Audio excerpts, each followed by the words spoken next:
I'm Addie, 65 years old, and the proud founder of a nationwide property management company now worth $75 million. 5 years ago, I lost Frank, my beloved husband of 37 years.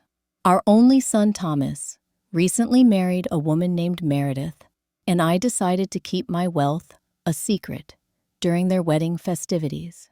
I wanted to observe how people would treat me when they thought I was just a simple woman with a modest cleaning business.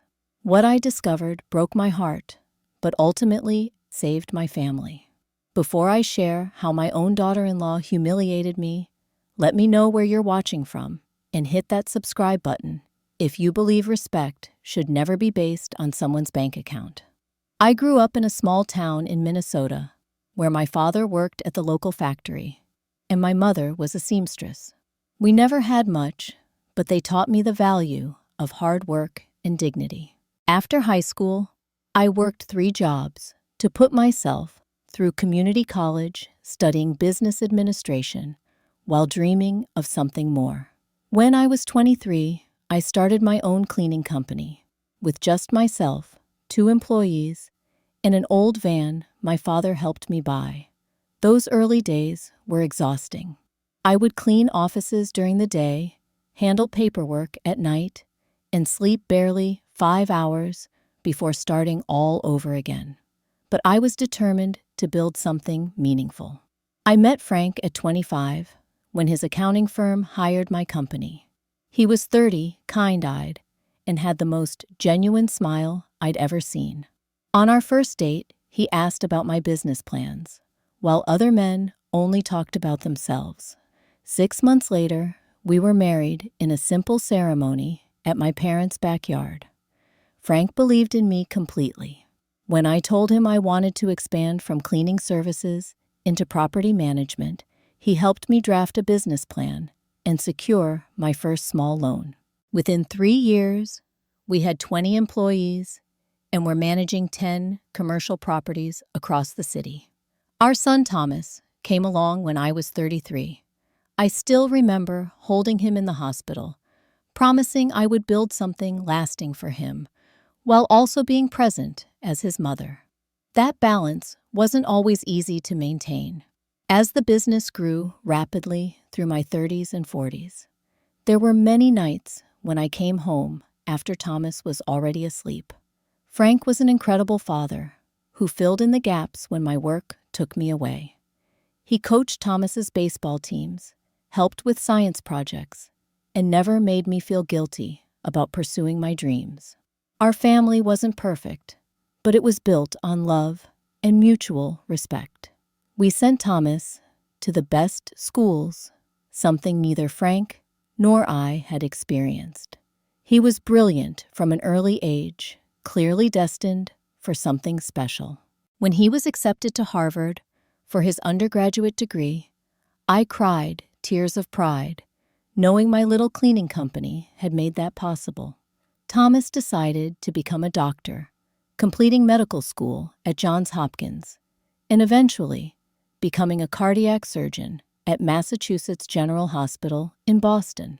While I was immensely proud, I also noticed him becoming somewhat distant, perhaps embarrassed by his mother's cleaning business background among his new sophisticated colleagues. I never corrected this perception.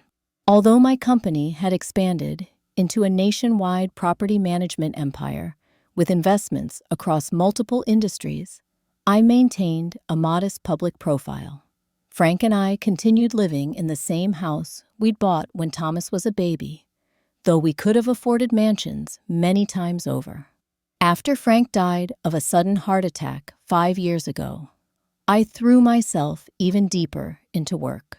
Thomas was establishing his career in Boston, and I was lonely in our family home, filled with memories. We spoke weekly, but he visited less frequently, always with valid excuses about his demanding schedule. That's why I was surprised and delighted when Thomas called me 18 months ago, sounding happier than he had since his father's death. He had met someone special.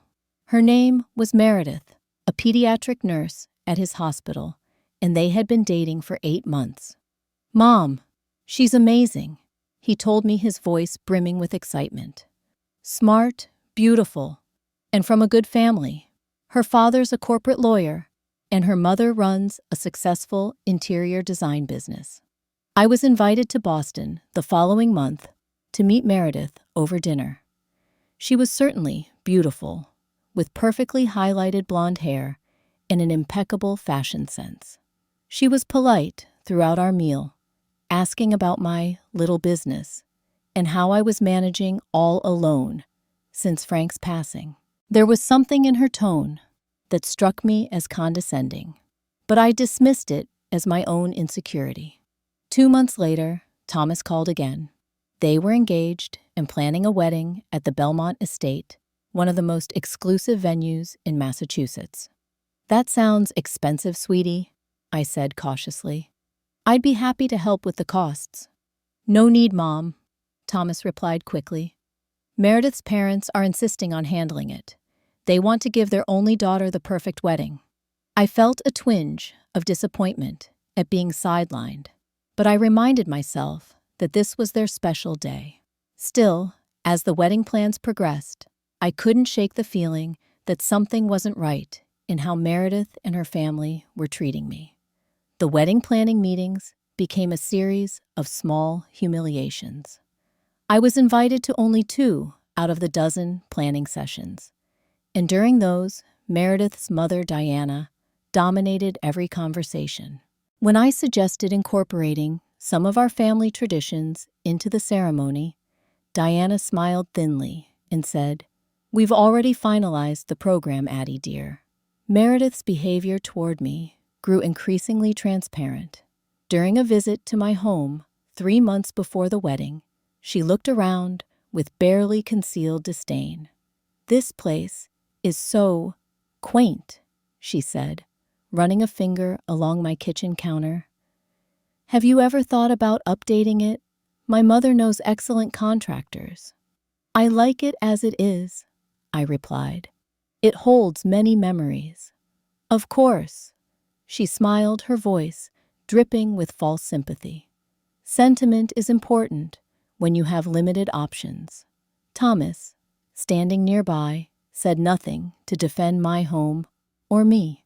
That night, after they left, I called my best friend, Judith, who had known me since before my business success. "They have no idea who you really are," Judith said, indignant on my behalf. "Why not tell them about your actual wealth?" I considered this, but decided against it. If they can't respect me as a person, regardless of my bank account, what does that say about their character? Besides, Thomas knows we're comfortable financially, even if he doesn't know the full extent. He should be standing up for me regardless. As the wedding date approached, I made a deliberate choice to maintain my modest appearance. Though I could have purchased designer outfits or arrived in a chauffeur-driven car, I continued driving my 6-year-old Volvo and shopping at mid-range stores. This wasn't about punishing anyone. It was about seeing people's true colors. The rehearsal dinner, hosted by Meredith's parents at an exclusive country club, confirmed my growing concerns. I arrived early, hoping to spend some time with Thomas before the festivities. Instead, I was greeted by a wedding planner who directed me to my seat at a table far from the main family table, positioned near the kitchen doors. "There must be a mistake," I said quietly. "I'm the mother of the groom." The planner checked her seating chart. "No mistake, Mrs. Harper. This arrangement was approved by the bride personally." Throughout the dinner, I watched as Meredith's extended family and friends received preferential treatment while I sat with distant relatives I'd never met before. During a trip to the restroom, I overheard Meredith talking to her bridesmaids. "Thomas's mom and her little cleaning company." She laughed softly. "Can you believe she's wearing a dress from Nordstrom Rack to a Westbrook Country Club event?" Thank God, Thomas took after his father's side in terms of class.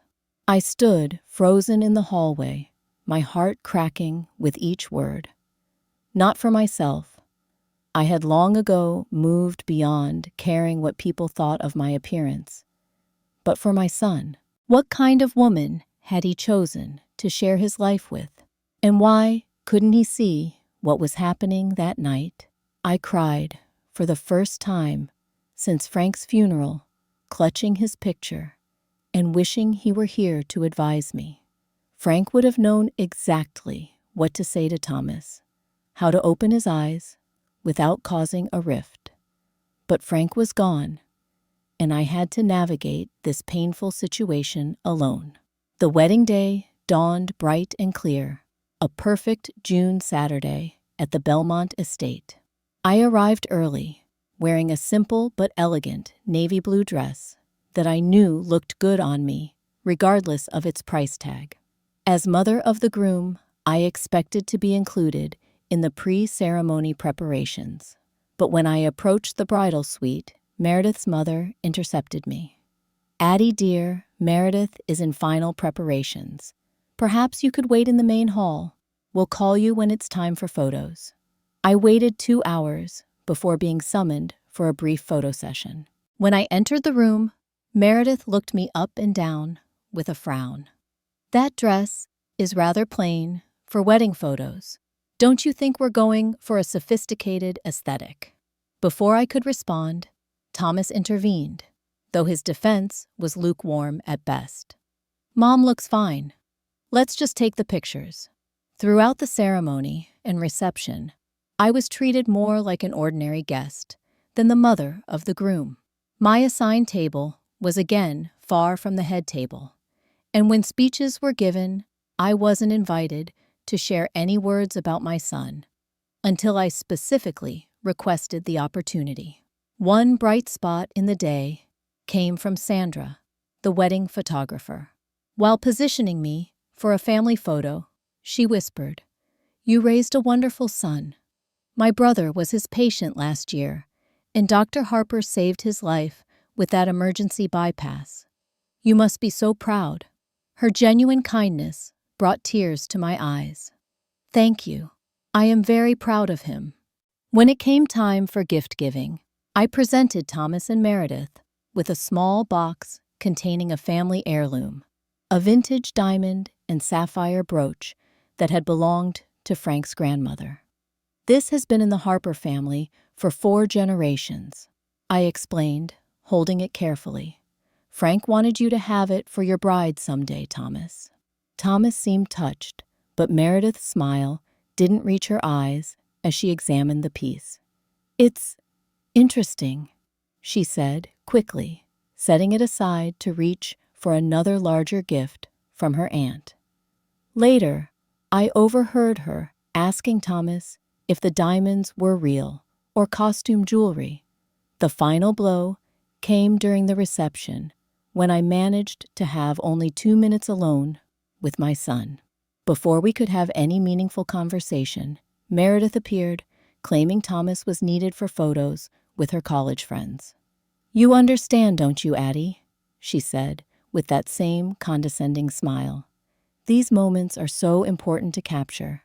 I drove home alone that night, the house eerily quiet, as I kicked off my shoes and sat in Frank's old armchair. For the first time since he died, I sobbed openly, mourning not just his absence, but the growing distance between me and our son. "What would you do, Frank?" I whispered to the empty room. "How do I make him see what's happening without pushing him away completely?" No answer came, of course, but as I wiped away my tears, a sense of determination replaced my sadness. I had built a business empire from nothing. I had weathered economic downturns, cutthroat competitors, and personal tragedy. I could certainly handle one status-conscious daughter-in-law and a son who needed to remember where he came from. A week after the wedding, Thomas called to announce they had returned from their honeymoon in the Maldives, a lavish trip paid for by Meredith's parents. They wanted to visit me the following day for dinner. I spent Hours preparing Thomas's favorite foods, pot roast, with roasted vegetables, homemade rolls, and apple pie for dessert. They arrived at 6, Meredith wearing designer jeans and carrying a handbag that probably cost more than most people's monthly rent.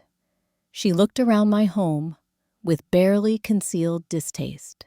"We had the most amazing time in the Maldives," she gushed as we sat in the living room. "Our villa was right over the water, and we had a private butler. You should consider going someday, Addie. Though I suppose the cost might be prohibitive on a small business income." Thomas, at least, had the grace to look uncomfortable, but said nothing to correct his wife's assumptions. As I served dinner, Meredith picked at her food, taking tiny bites and leaving most of it untouched. "Is something wrong with the pot roast?" I asked. "Oh, it's fine," she said with a thin smile. "I'm just used to leaner cuts of meat. My nutritionist has me on a specific protein program." Throughout the meal, Meredith made similar comments about everything from my outdated dining set to my quaint way of serving dessert on my mother's old china. Thomas remained mostly silent, occasionally changing the subject, but never once defending me or acknowledging how inappropriate his wife's behavior was becoming. After dinner, as we moved back to the living room for coffee, Meredith's comments became even more direct. "Thomas, I really think we should help your mother update this place," she said, speaking as if I weren't in the room. "That couch must be 20 years old, and these curtains are so basic." "The couch is comfortable," I said calmly, "and I've never been one for fancy decorations." Meredith laughed, a sound like tinkling glass. "Well, that's obvious. I just can't believe you grew up like this, Thomas. No wonder you were so impressed with my family's home the first time you visited." She turned to me with false sympathy. "We'd be happy to help you financially, Addie. Thomas makes a very good salary now, and my trust fund gives us plenty of flexibility. There's no shame in accepting help at your age." I set down my coffee cup carefully, fighting to maintain my composure. "That's very generous, but I'm quite comfortable as I am." "Comfortable," Meredith scoffed, looking around again. "This furniture is practically falling apart. I got a backache just sitting on that dining chair for an hour." That was the breaking point. Not her insult to my home, but the fact that my son sat there, allowing his wife to speak to his mother this way. Thomas finally made a weak attempt to change the subject. "Mom, did I tell you about the new cardiac procedure we're testing at the hospital?" But Meredith wasn't finished. "Speaking of the hospital, Thomas told me you've never even visited his office there. Don't you want to see what your son has accomplished? Or is it too intimidating?" "I'm very proud of Thomas," I said quietly. "And I've offered to visit many times." Thomas at least had the decency to look embarrassed. "We've just been busy, Mom."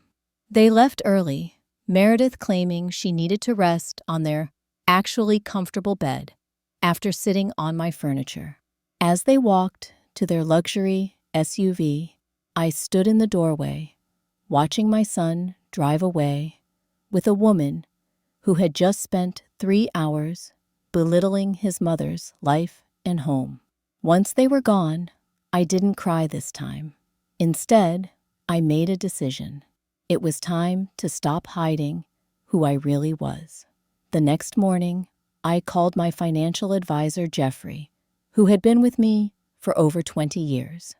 "It's time to move back to the penthouse," I told him.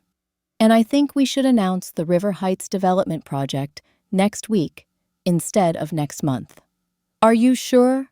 Jeffrey asked, surprise evident in his voice. "You've been adamant about keeping a low profile all these years." "Things have changed," I replied. "It's time for a bit of truth." What Thomas never knew, what I had kept private, even from him, was the true extent of my business empire.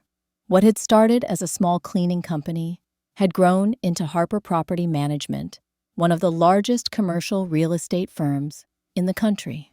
Our portfolio included office buildings in 12 major cities, 3 shopping centers, and numerous apartment complexes. Additionally, I had made strategic investments in technology startups and sustainable energy projects that had multiplied my wealth exponentially. My net worth now stood at $75 million, a fact known only to my closest advisors and a few business associates. I had maintained the modest home where Thomas grew up as my personal residence, finding comfort in its familiarity after Frank died. But I also owned a luxury penthouse downtown that I used occasionally for business meetings. That afternoon, I moved back into the penthouse permanently. The 3-bedroom space occupied the entire top floor of one of my own buildings with floor-to-ceiling windows, offering panoramic city views. I had it redecorated 2 years earlier in a sophisticated contemporary style that still felt warm and inviting. Next, I called my assistant Rachel and asked her to arrange a dinner party for Saturday evening. Include the usual suspects from the business community, plus Thomas and his new wife, I instructed. Let's call it a small celebration of their marriage. When Saturday arrived, I spent the day at the spa before dressing in a simple but exquisitely tailored black dress that I knew cost more than Meredith's wedding shoes. I wore my hair in an elegant updo and added just a few pieces of fine jewelry. Nothing flashy, but unmistakably valuable to the discerning eye. At 7, precisely, the elevator opened into my private foyer, and Thomas and Meredith stepped out, looking confused. "Mom," Thomas's eyes widened as he took in my appearance and the luxurious space behind me. "What is this place? I thought we were meeting at a restaurant." "This is my home," I said, simply stepping aside to let them enter. "My other home, I should say." Meredith stood frozen, her gaze darting from the original artwork on the walls to the spectacular view of the city skyline. "I don't understand," she stammered. Before I could explain, the elevator opened again, delivering the first of my other guests. Over the next 15 minutes, my penthouse filled with prominent business leaders, the mayor, and several community figures, who greeted me with obvious respect and affection. Thomas looked increasingly bewildered as he watched people he recognized from news stories and magazine covers chatting comfortably with me about business deals and charitable initiatives. During dinner, served by professional staff at my elegant dining table, I stood to make a toast. "I'm delighted to have my son Thomas and his new wife Meredith here tonight," I began. "Many of you have heard me speak of Thomas's accomplishments in medicine, though he's too modest to mention them himself." I smiled at my confused son before continuing. "I also wanted to take this opportunity to formally announce that Harper Property Management will be breaking ground next month on the River Heights development, a $20 million mixed-use project that will transform the old industrial district into affordable housing retail space and a community center." Applause broke out around the table. The mayor raised his glass. "To Addie Harper, who continues to build not just properties, but better communities." Meredith's face had gone pale, her eyes wide with shock. Thomas looked like someone had just told him the earth was flat. After dinner, as guests mingled with coffee and dessert, I led Thomas and Meredith to my private study. It was time for some truths. "I don't understand," Thomas said immediately. "This penthouse, those people, that development project. Mom, what's going on?" "What's going on is that I've been living modestly by choice, not necessity," I explained calmly. "Harper Property Management isn't a small cleaning company anymore. It hasn't been for decades. But all those years in our old house, your Volvo, you never said anything about being wealthy. Your father and I agreed early on that we didn't want money to define your upbringing. We wanted you to value work and develop empathy. Apparently, we failed on the second count. I turned to Meredith, whose shocked expression had now morphed into something calculating. That prestigious surgical fellowship you're so proud Thomas received, the hospital grant that funded it, came from my foundation, anonymously donated. I've been silently supporting your career from the beginning, Thomas. Not because you needed it, but because I wanted to. Thomas sank into a chair, looking stunned. Why didn't you ever tell me? Would it have made a difference? I asked softly. Should it make a difference in how you treat people, whether they have money or not? He had no answer for that. The aftermath of my revelation was exactly what you might expect. Meredith transformed, overnight, from a condescending critic to my biggest fan. Suddenly, my taste was sophisticated, my business acumen inspiring, and my modest primary residence a charming connection to your roots. I'd love to learn more about your business ventures, Addie, she gushed when they visited the following week. Perhaps I could help with some of your charity work. I've always been passionate about giving back. Her transparency was almost painful to witness. Every conversation now included questions about my investment strategies, thinly disguised requests for financial advice, and hints about their own financial goals. Thomas, meanwhile, was processing a more complex set of emotions. Initially shocked, then embarrassed, he finally requested a private lunch where he offered a genuine apology. "I'm sorry, Mom," he said, his eyes reflecting real regret. "I should have stood up for you, regardless of what I thought your financial situation was." "Yes, you should have." I agreed, not making it easier for him. "I raised you to respect people, Thomas, not their bank accounts." "I know," he admitted. Somewhere along the way, I lost sight of that. Being around Meredith's family, their emphasis on status and appearances, I think I got caught up in it all. I reached across the table to take his hand. "Your father would be disappointed, not in your success, but in how you've allowed it to change you." He winced at that truth. "Did Meredith really treat you that badly before? I mean, I know she made some comments, but she mocked my home, my furniture, my clothes, and my business." I said plainly. "She spoke about me as if I wasn't in the room suggesting I needed financial help from you. And you sat there and let it happen." Tears filled his eyes. I don't know why I didn't see it. Or maybe I did, and just didn't want to admit what it said about the woman I married. That lunch began a healing process between us, but created new tensions in his marriage. Meredith's efforts to ingratiate herself with me grew increasingly desperate as Thomas began to see her true character. "We'd love to have you over for dinner next week," she called to suggest. "I'm redecorating our dining room and would value your input given your obvious taste level." I maintained a polite but distant relationship with her. Never rude, but never warm. I declined most of her invitations, citing business commitments, and refused to engage in her attempts to discuss investments or real estate opportunities. My financial advisors handle those matters, I would say, whenever she brought up money. Despite Meredith's hints about wanting to buy a larger home or Thomas needing a new car, I made it clear I had no intention of financially supporting them. Thomas was making an excellent salary as a surgeon, and Meredith's parents were wealthy enough to help if they truly needed assistance. The true breaking point in their marriage came 3 months after my revelation. I had invited them to a charity gala my foundation was sponsoring. Throughout the evening, Meredith was on her best behavior, charming and attentive.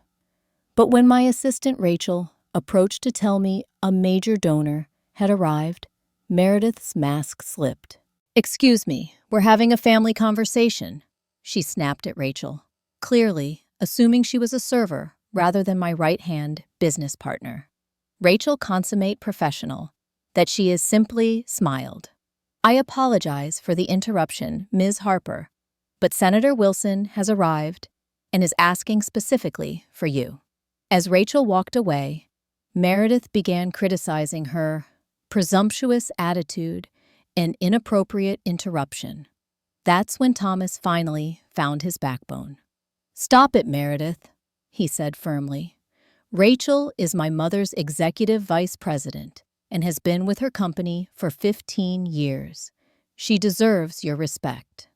"I was just saying that she should know better than to interrupt," Meredith protested. "Like you knew better than to call my mother's home outdated and mock her furniture," Thomas challenged, "or suggest she needed our financial help. You've been treating people as if their value depends on their wealth or status, and I've had enough."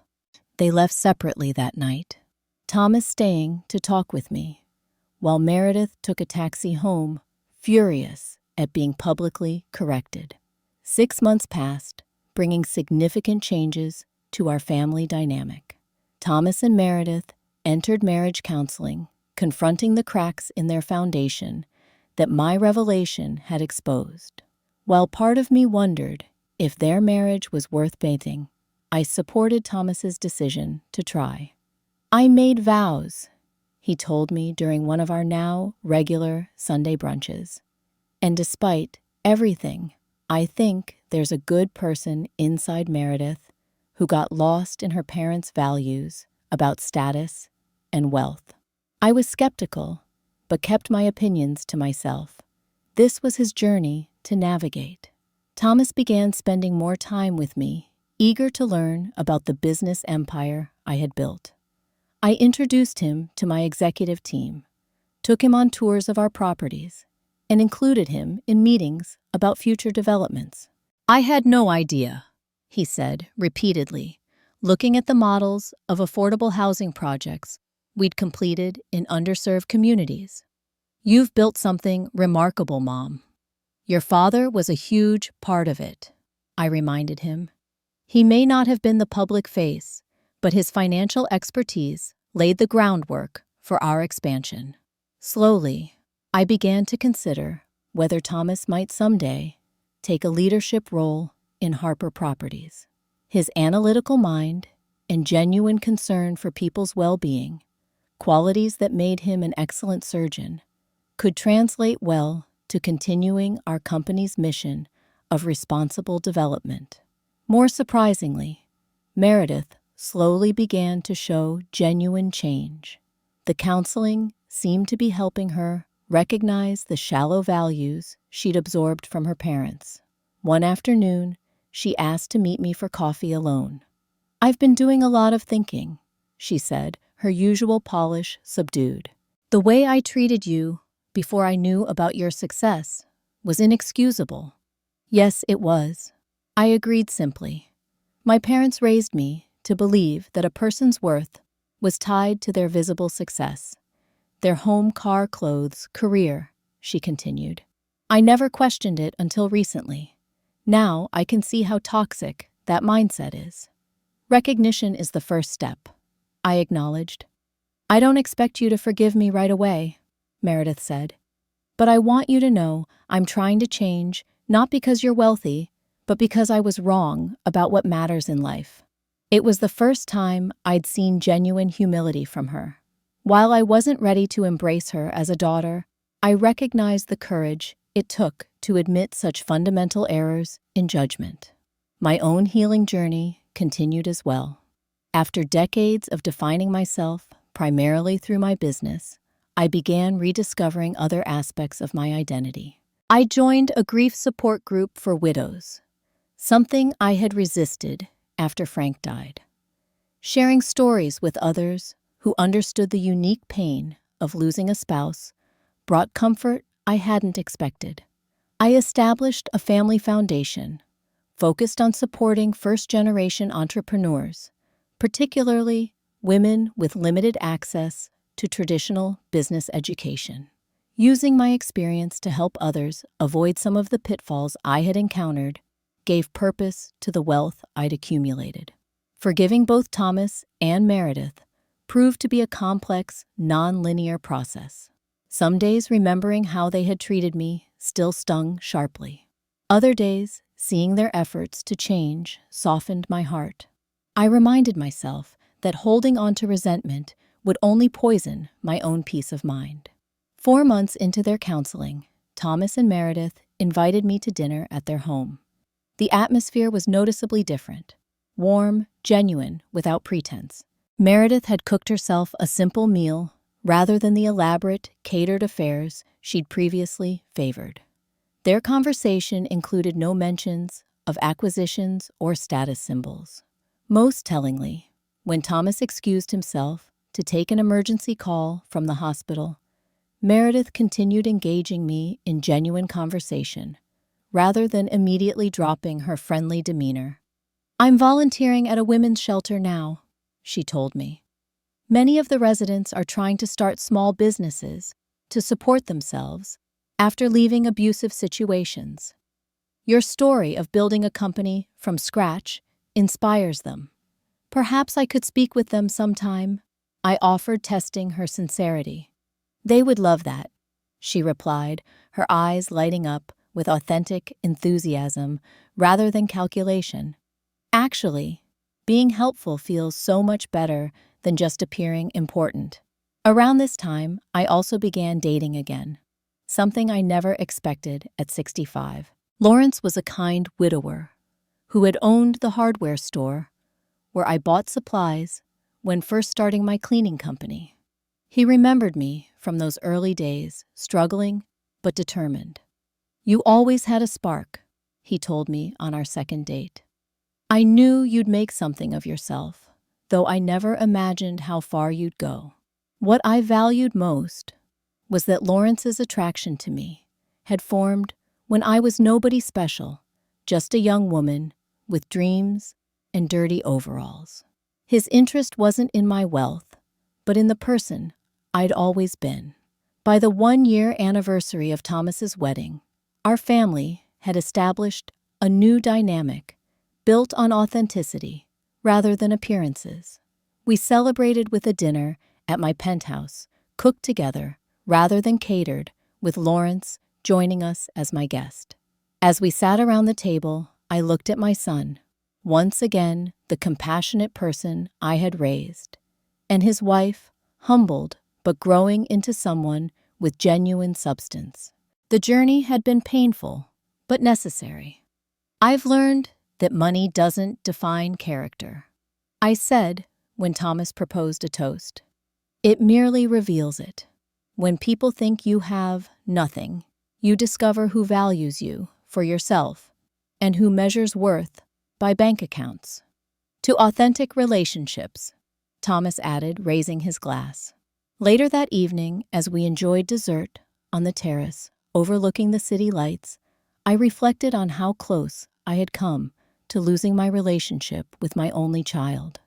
Had I not revealed my true financial situation, the rift between us might have grown insurmountable, poisoned by Meredith's contempt and Thomas's silent complicity.